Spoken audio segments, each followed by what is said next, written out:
وعلیکم السلام ورحمۃ اللہ وبرکاتہ۔ شمیم حیاتی خیریت تو ہے؟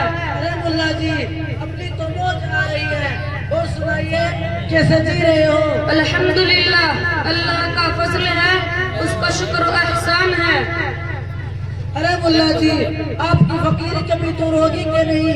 یہ کیا دو کوڑی کا لباس پہن رکھا ہے؟ ارے بدتمیز دولت مند، اپنی زبان سنبھال کر بات کر۔ یہ کیا تیرے علاقے میں کبھی کپڑا مانگنے گیا ہوں؟ خدا نے جس حال میں رکھا ہے خوش ہوں، آرام میں ہوں۔ اور سن، تو یہ ملا ملا کر کے مذاق بنانا چاہتا ہے، علماء کے لباس اور تہذیب کو دھچکا لگانا چاہتا ہے تو سن بد نصیب دولت مند، فانوس بن کر جس کی حفاظت ہوا کرے، فانوس بن کر جس کی حفاظت ہوا کرے، وہ شمع کیوں بجھے جسے روشن خدا کرے۔ واہ ملا جی کیا شاعری کرتے ہو! اور بتاؤ کیا رمضان کے مہینے میں ہم لوگوں کے پاس مانگنے نہیں آئے ہو، اور جب ہم دیتے ہیں تو جھک جھک کر شکریہ ادا کرتے ہو؟ کیا میں کچھ غلط بات کہہ رہا ہوں؟ جو حقیقت ہے وہی تو کہہ رہا ہوں۔ تم لوگ ہو ہی ایسے، تمہاری وجہ سے ہماری تکلیف ہوتی ہے۔ یہ تھیلا اور رسید لے کے چلے مانگنے۔ مجھے بہت افسوس ہو رہا ہے تمہاری جاہلیت پر۔ پہلے تو میں سمجھتا تھا کہ تم مغرور ہو، مگر اب معلوم ہوتا ہے کہ تھے جاہل بھی ہو۔ تم نے جو رمضان کی بات کہی ہے اس کا جواب یہ ہے کہ ہم اپنے لیے نہیں بلکہ مہمان رسول کے لیے مانگنے جاتے ہیں، اور تم جو کچھ بھی دیتے ہو وہ تمہارے باپ کا نہیں ہے، وہ تو اللہ کا حق ہے۔ اللہ سے دعا کرو کہ میری دولت میں کال پڑ جائے تاکہ ہم لوگ تمہارے گھر تھوکنے بھی نہ جائے۔ تم نے کبھی دیکھا ہے کہ غریبوں سے مانگتے ہوئے، بیووں سے مانگتے ہوئے؟ ہرگز نہیں۔ ہم صرف اس سے سوال کرتے ہیں جو صاحب نصاب ہو۔ تم چندے کو ہنستے ہو، کاش تمہیں آج سے 1400 سال پہلے کا واقعہ معلوم ہوتا کہ خود حضرت محمد صلی اللہ علیہ وسلم نے چندہ کیا تھا۔ اس واقعے میں حضرت ابوبکر صدیق، حضرت عمر کا ایک دلچسپ واقعہ بھی پیش آیا ہے۔ ارے سب پتا ہے، کیا تم جھک جھک کر شکریہ ادا نہیں کرتے ہو؟ بڑے چلے تاریخ بتانے والے، ذرا آپ بھی ان ملا جی کو دیکھیے، بڑے قابل بنتے ہیں۔ ارے بھائیوں، ان لوگوں نے پورے سماج اور سوسائٹی کو گندا کر کے رکھا ہوا ہے۔ اب سماج اور سوسائٹی ان سے بنا چاہتی ہے، کبھی خالی ہماری آفت بنتے ہوئے ہیں لوگ۔ تم نے جھک جھک کر شکریہ ادا کرنے والی بات جو کہی ہے تو وہ کسی درجے میں سچ ہے۔ کسی جاہل منہ کے مولویوں نے مالداروں کا شکریہ ادا کر کے تمہارا دماغ خراب کر دیا ہوگا۔ مجھے دیکھ، کبھی مجھے بھی جھکتا ہوا پایا ہے؟ یاد رکھ، جو لوگ واقعی خادم دین ہیں وہ اخلاق ضرور پیش کریں گے لیکن تیرے سامنے جھکیں گے نہیں۔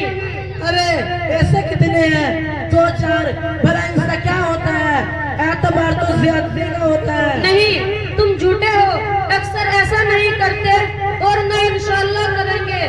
شاید تمہیں یا تم جیسی کمینی سوسائٹی کو یہ معلوم نہیں ہے کہ قرآن کیا کہتا ہے اور حدیث میں رسول اللہ صلی اللہ علیہ وسلم نے کیا فرمایا ہے۔ اللہ کا ارشاد ہے، انما یخشی اللہ من عبادہ العلماء۔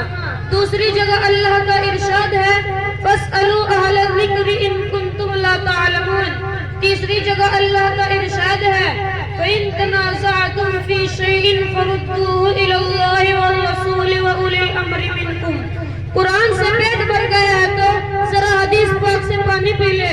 رسول اللہ صلی اللہ علیہ وسلم نے فرمایا، العلماء ورثۃ الانبیاء، علماء نبیوں کے وارث ہیں۔ دوسری جگہ اللہ کے نبی نے ارشاد فرمایا، میں معلم بنا کر بھیجا گیا ہوں۔ صحابہ کا قول ہے کہ عالم دین عوام کی وہ آنکھ ہے جس سے وہ دیکھتے ہیں، عالم دین عوام کے وہ پاؤں ہے جس سے وہ چلتے ہیں، عالم دین قوم کا وہ کان ہے جس سے وہ سنتے ہیں، عالم دین قوم کا وہ دل ہے جس سے وہ صحیح غلط، جائز و ناجائز کی تمیز کرتے ہیں۔ اچھا، تو بڑا قابل ہے تو ایک بات بتا کہ اسلام کی بنیاد کتنی چیزوں پر ہے؟ یہ تو بڑا بھاری سوال ہے، مجھے تو معلوم بھی نہیں اس کا جواب کیا ہوگا۔ اب آیا اونٹ پہاڑ کے نیچے، اب آیا سمجھ میں کہ ہم لوگ اس دو کوڑی کے لباس میں کتنا کچھ جانتے ہیں۔ سنو، جب بھی باطل سے ٹکرانے کی ضرورت پڑی تو ہم لوگ ہی سرپن کفن باندھ کر میدان میں آئے۔ یاد کرو وہ تاریخ، انگریزوں کا مقابلہ کرنے کے لیے شاہ ولی اللہ، شاہ عبد العزیز، شیخ الہند محمود حسن دیوبندی، مولانا ابوالکلام آزاد، مولانا قاسم نانوتوی میدان میں آئے۔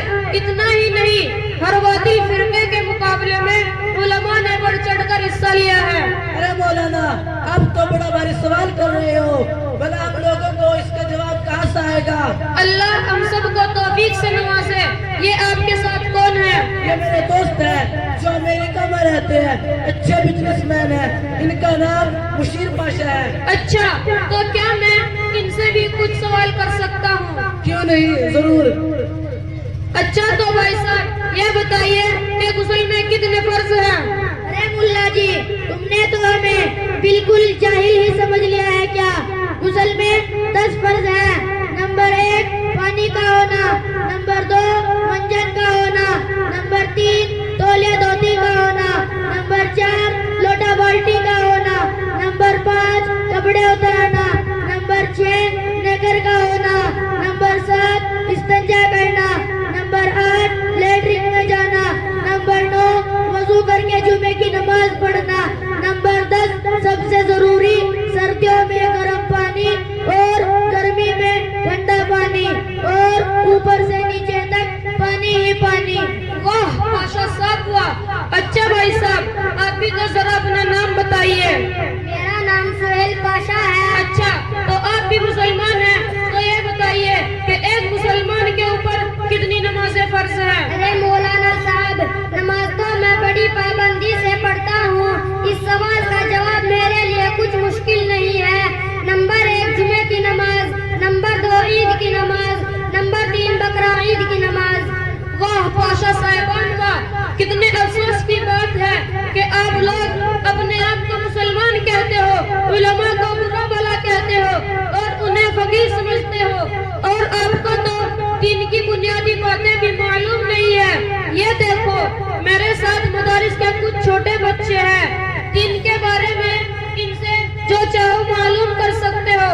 تمہیں ان سے یہ معلوم ہو جائے گا کہ جنہیں تم فقیر سمجھتے ہو ان کی کیا شان ہوتی ہے۔ بچوں، مجھے تو کچھ خاص نہیں آتا ہے، تم لوگ ہی بتا دو، تم نے اپنے استاد سے کیا سیکھا ہے؟ چچا جان، آپ کو معلوم ہونا چاہیے کہ اسلام کی بنیاد 5 چیزوں پر ہے۔ نمبر 1 کلمہ توحید، نمبر 2 نماز، نمبر 3 زکوٰۃ، نمبر 4 روزہ، نمبر 5 حج۔ مجھے تو افسوس ہو رہا ہے کہ دنیا میں ایسے بھی مسلمان ہیں جنہیں غسل کے فرائض بھی نہیں معلوم۔ سنو میں بتاتا ہوں جناب اعلیٰ کہ غسل کے 10 نہیں 3 فرض ہے۔ نمبر 1 منہ کے کلی کرنا، نمبر 2 ناک میں پانی ڈالنا، نمبر 3 سارے بدن پر اس طرح پانی بہنا کہ ایک بال برابر بھی کوئی جگہ سوکھی نہ رہے۔ اچھا بیٹا، تم بتاؤ کیا انسان مرنے کے بعد دوبارہ زندہ کیا جائے گا؟ جی چچا، انسان مرنے کے بعد دوبارہ زندہ کیا جائے گا اور حساب و کتاب بھی ہوگا۔ نیک لوگوں کو ان کی نیکی کے بدلے جنت ملے گی اور برے لوگوں کو ان کی برائی کے بدلے جہنم کی آگ میں گھسیٹ کر ڈال دیا جائے گا۔ تم نے دیکھا یہ چھوٹے چھوٹے بچے کتنے کمال کے ہیں، اور جب یہ بڑے ہوں گے تو دین اور سماج کے لیے کتنے کارآمد ثابت ہوں گے۔ ارے مولانا، آج مجھے احساس ہو گیا ہے کہ ہم بڑی غلطی پر ہیں، اور آج میں آپ کو گواہ بنا کر اللہ سے توبہ کرتا ہوں اور عہد کرتا ہوں کہ علماء کو کبھی حقیر نہ سمجھوں گا بلکہ ان کی عزت کروں گا اور اپنے بچوں کو بھی عالم بناؤں گا تاکہ وہ بھی آپ کی طرح ملک سماج اور قوم کی سیوا کر سکے۔ مجھے معاف کر دیجیے۔ یاد رکھو اگر آج یہ علماء، یہ مدارس، یہ مکاتب اور دینی تحریکی نہ ہوتی اور علماء رسید لے کر در در نہ بھٹکتے تو تم اور تمہارے بچے اسلام سے ہی پھر گئے ہوتے، تم اور بچوں کو یہ بھی نہیں معلوم ہوتا کہ مسلمان کسے کہتے ہیں اور اسلام کیا ہوتا ہے. مجھے ایک شعر یاد آ رہا ہے. نبو جن فرقہ پوشوں کی ارادت ہو تو دیکھ ان کو, نبو جن فرقہ پوشوں کی ارادت ہو تو دیکھ ان کو, یہ دے پیسہ لیے بیٹھے ہیں اپنی آستینوں میں. اچھا تو بھائی میں چلتا ہوں. السلام علیکم ورحمۃ اللہ وبرکاتہ. وعلیکم السلام ورحمۃ اللہ وبرکاتہ.